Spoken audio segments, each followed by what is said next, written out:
ये देखिए बच्चों, ज्यामिति संबंधी प्रश्न में एक दूसरा सवाल है, दो कोटिपूरक कोणों का अंतर 20 डिग्री है, प्रत्येक कोण का मान बताइए। ठीक है, तो सबसे पहले मान लेते हैं, माना पहला कोटिपूरक कोण x डिग्री है।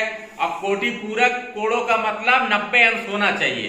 तो क्या कह रहा है, तो अगर पहला कोटिपूरक x है तो दूसरा कोटिपूरक कितना मानेंगे हम, 90 डिग्री माइनस x डिग्री मान लेंगे। ठीक, अब प्रश्नानुसार क्या कह रहा है कि दो कोटिपूरक कोणों का अंतर, यानी कि पहला x डिग्री है और अंतर एक दूसरा क्या है, दूसरा यही है ना, तो 90 डिग्री ऋण x डिग्री।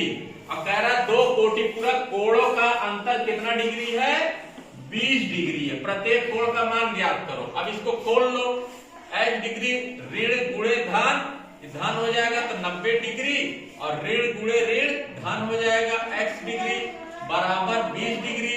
अब देखो x मिलके ये हो गया 2x डिग्री, अब बराबर 20 डिग्री हो गया ये। अब 20 डिग्री और ये ऋण है, ऋण उधर जाएगा, क्या हो जाएगा, धन हो जाएगा 90 डिग्री। 2x डिग्री बराबर 90 और 20 जोड़ देंगे तो 110 डिग्री आ गया।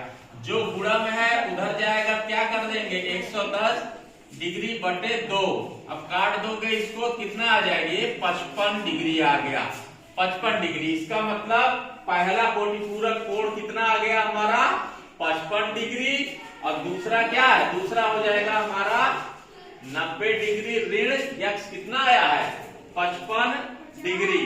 तो ये कितना आ जाएगा, 55 5 60 70 80 90, ये 35 डिग्री। ठीक है, तो पहला कोटिपूरक कोण हमारा आ गया 55 और दूसरा कोटिपूरक कितना आ गया, 35 डिग्री आया बच्चों। ठीक है, समझ में आया, फिर उतार लीजिए।